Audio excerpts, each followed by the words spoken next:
একটাই প্রতিবাদ, বাংলার মুখ্যমন্ত্রী মমতা বন্দ্যোপাধ্যায় বাংলার মুখ্যমন্ত্রী হওয়ার আগে ব্যক্তি মমতা বন্দ্যোপাধ্যায় বাংলার মানুষের জন্য যে লড়াইটা লড়েছেন 2009 সাল থেকে 11 সাল, আমরা সেই মমতা বন্দ্যোপাধ্যায়ের পক্ষে আমাদের আজকে আন্দোলন। আজকে মমতা বন্দ্যোপাধ্যায় নির্যাতিতার পরিবারকে সমর্থন দিয়ে যে আন্দোলন করছেন, আমরা মমতা ব্যানার্জির পক্ষে আন্দোলন করছি। আরজি করের নৃশংস ঘটনার প্রতিবাদে বিজেপির রাস্তা অবরোধ। দুর্গাপুরে পুর নিগম মোড় ও মুচিপাড়া জাতীয় সড়ক অবরোধ করে বিজেপি। পুলিশ অবরোধ তুলতে গেলে ধুন্ধুমার বেঁধে যায়। এদিন পুর নিগম মোড়ে দুর্গাপুর পশ্চিমের বিজেপি বিধায়ক লক্ষণ ঘোড়ইয়ের নেতৃত্বে শুরু হয় রাস্তা অবরোধ। পুলিশ অবরোধকারীদের হটাতে গেলে পুলিশের সঙ্গে বচসা থেকে ধস্তাধস্তি শুরু হয়ে যায়। শেষ পর্যন্ত পরিস্থিতি নিয়ন্ত্রণ করে পুলিশ। মুচিপাড়ায় 19 নম্বর জাতীয় সড়ক অবরোধ করতে গেলে পুলিশের সঙ্গে প্রথমে বচসা থেকে ধস্তাধস্তি হয়। বিজেপি কর্মী সমর্থকরা টায়ার জ্বালিয়ে জাতীয় সড়ক অবরোধ করার চেষ্টা করেন। পুলিশ বাধা দিতে গেলে সার্ভিস রোডে বসে তারা বিক্ষোভ দেখাতে থাকেন।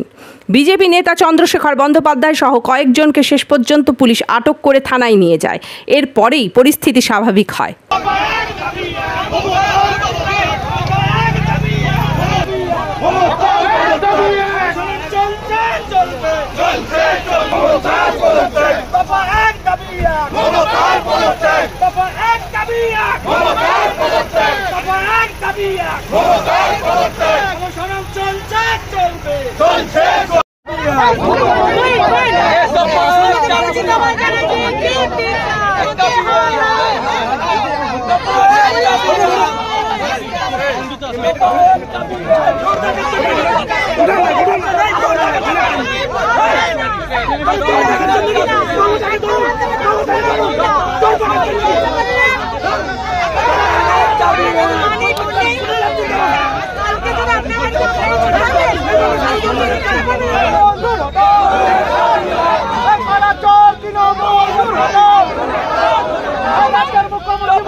রাস্তা নেমেছিলেন এবং আরজি কলেজে প্ল্যানিং করে মমতা বন্দ্যোপাধ্যায় যে ভাঙচুর চালিয়েছে, এই চরমতম অন্যায়।